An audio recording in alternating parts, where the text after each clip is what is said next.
Bonjour à tous, ça y est, vous avez décidé d'investir dans l'argent physique. Vous vous dites sûrement qu'il doit y avoir de bonnes affaires sur le bon coin, ce qui est vrai, mais qu'il doit y avoir aussi des pièges, ce qui est vrai aussi. Dans cette vidéo, je vais vous montrer quelles précautions je prends lorsque j'achète de l'argent sur le bon coin, et surtout, je vais vous expliquer pourquoi. Comme vous pouvez le voir pour cette vidéo, j'ai choisi les deux pièces qu'on trouve le plus couramment en France sur le bon coin, la 50 francs Hercule et la 5 francs semeuse qu'on trouve très facilement, il y a beaucoup de gens qui en vendent. La première chose à faire, avant même d'aller sur le bon coin, c'est de connaître parfaitement les caractéristiques de la pièce que vous voulez acheter. Ces informations se trouvent très facilement sur internet. Dans mon premier exemple, j'ai choisi la 50 francs Hercule. Alors on aura besoin de connaître le poids de la pièce, son titre, c'est-à-dire la quantité d'argent pur qu'elle contient, car en effet, toutes les pièces dites en argent ne sont pas constituées d'argent pur, c'est même plutôt rare. En général, il s'agit d'un alliage. On pourra déduire de ces informations la quantité d'argent pur contenue dans une pièce, et enfin, il nous faudra connaître les dimensions de la pièce, à savoir son diamètre et son épaisseur.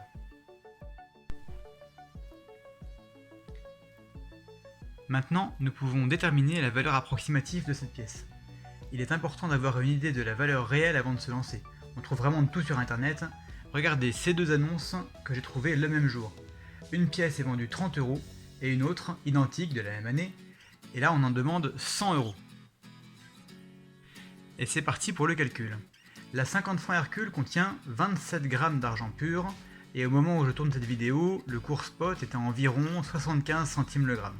Ça nous fait donc 27 fois 0,75, 20,25 €. C'est la valeur en dessous de laquelle il sera très difficile de trouver des vendeurs, à moins d'avoir beaucoup de chance. Pour la fourchette haute, il vous suffit d'appeler un professionnel pour connaître son prix. Toujours au moment où je tourne cette vidéo, la 50 francs Hercule est vendue environ 33 € chez les pros. Vous savez donc maintenant que vous ne mettrez pas plus de 32 € par pièce, sinon autant aller chez un professionnel, et qu'un prix en dessous de 21 € est suspect. Je ne rentre pas dans les détails sur les différentes arnaques dont vous pouvez être victime, mais soyez très prudent en cas de prix trop bas. Indépendamment du prix, je vous conseille de chercher des pièces en vente près de chez vous. De nombreuses fausses sont en circulation et il faut savoir qu'une fausse pièce produite en Chine, livrée chez vous, vous coûtera à peu près 3 €. En vous déplaçant, vous pourrez discuter directement avec le vendeur, mais vous pourrez également effectuer quelques vérifications simples et peu coûteuses qui écarteront la plupart des fausses pièces. Nous allons contrôler le poids, les dimensions et certaines propriétés magnétiques. Commençons par le poids. Je vous conseille d'utiliser une balance assez précise comme celle-ci, surtout si vous envisagez plusieurs achats, elle sera très vite rentabilisée. Pour vous donner une idée, elle m'a coûté à peu près 12 € sur Amazon, elle est très fiable et très facile à transporter.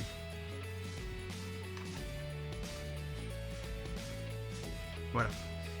On peut accepter de petits écarts de poids, surtout sur une pièce usée, mais pas plus de 0,2-0,3 g. Au-delà, si la pièce n'est pas usée, elle est certainement fausse.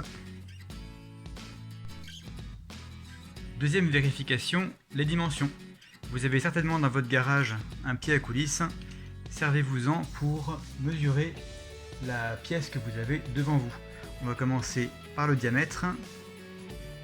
On attend 41 mm, 41,03 c'est bon. Et l'épaisseur.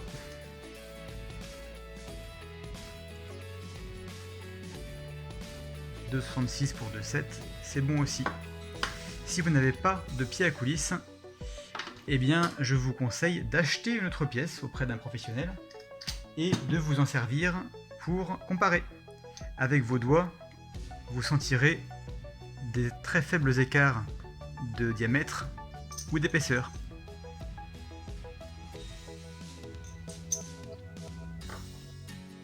Et enfin, procurez-vous un aimant puissant. Celui-ci m'a coûté environ 10 centimes. Et posez-le sur la pièce. L'argent n'est pas un métal magnétique, il ne doit donc pas attirer la pièce du tout. Dans ce lot de pièces de 5 francs, par exemple, on repère immédiatement celle qui est en nickel.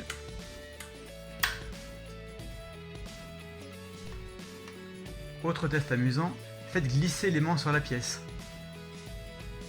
Il glisse mais lentement. L'argent est non magnétique, mais il est tellement bon conducteur que l'aimant génère son propre frein magnétique, ce qui ralentit sa glissade.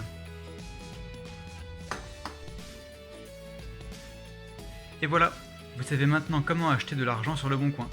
Si cette vidéo vous a plu, n'hésitez pas à me le faire savoir en cliquant sur le pouce bleu et en vous abonnant. J'en réaliserai d'autres sur le sujet. A très bientôt!